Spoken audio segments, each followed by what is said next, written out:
पता होना चाहिए कि संपूरक कोण किसे कहते हैं। किसे कहते हैं संपूरक कोण? तो जब दो कोणों का योग कितना होता है 180 अंश, माने ये 60 का है और ये 120 का है, तो 60 और 120 को जब जोड़ोगे तो कितना आएगा 180 आएगा। तो जब दो कोणों का योग कितना होता है 180 अंश होता है तो उसको हम क्या कहते हैं संपूरक कोण कहते हैं। अब कह रहे हैं कि दो संपूरक कोणों में बड़ा कोण छोटे से 18 डिग्री अधिक है, तो हम माना बड़ा कोण मानेंगे x, माना बड़ा कोण बराबर x और छोटा कोण बराबर y।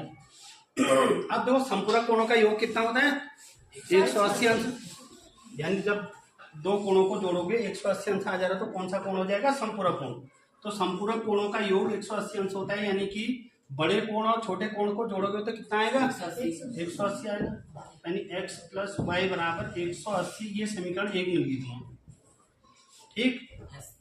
अब फिर कह रहा दूसरी समीकरण आएगी दो संपूरक कोणों में बड़ा कोण छोटे से 18 अधिक है।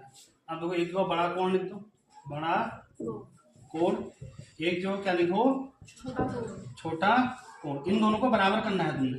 बड़ा कोण क्या माने है x, छोटा कोण क्या माने है y। क्या कह रहा बड़ा कोण छोटे से 18 डिग्री अधिक है। ये जो बड़ा वाला कोण है ये छोटे से कितना अधिक है 18 अधिक है। 18 अधिक है पहले से ये, तो इन दोनों को बराबर करने के लिए 18 किसमें जोड़ोगे, इसमें जोड़ोगे इसमें y में जोड़ोगे, क्योंकि ये तो 18 अधिक है। तो इन दोनों को बराबर करने के लिए 18 इसमें जोड़ देंगे हम, तो x प्लस वाई इधर आके कर देगा माइनस वाई बराबर 18। समीकरण क्या होगी 2। अब देखो समीकरण 1 और 2 में ये y है, ये भी y है, एक धन का है और एक क्या है ऋण का है। तो समीकरण 1 और 2 को जोड़ने पर लिख देंगे। समीकरण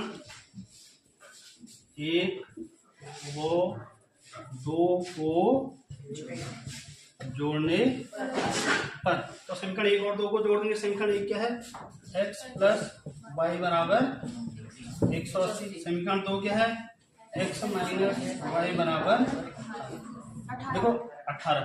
जब अलग अलग चिन्ह होते हैं तब जोड़ने पर लिखते हैं हम, क्योंकि अगर घटाने पर लिख देंगे तो इसके चिन्ह बदल जाएंगे, फिर तो धन का हो जाएगा, फिर कैसे घटेगा।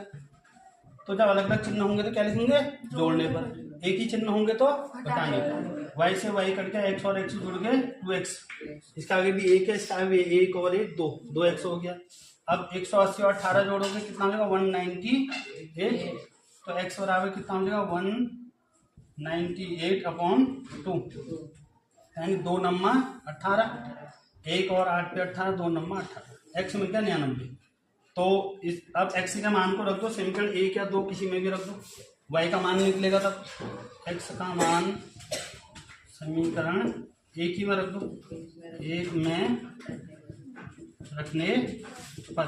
तो x के मान को समीकरण 1 में रख दे। समीकरण 1 है देखो x धन y बराबर 180, x की जगह पे कितना आएगा x 99 आएगा, तो x कब आएगा 99 धन y बराबर 180, y बराबर हो गया 180 प्लस 99 घटा के घटा के कितना आएगा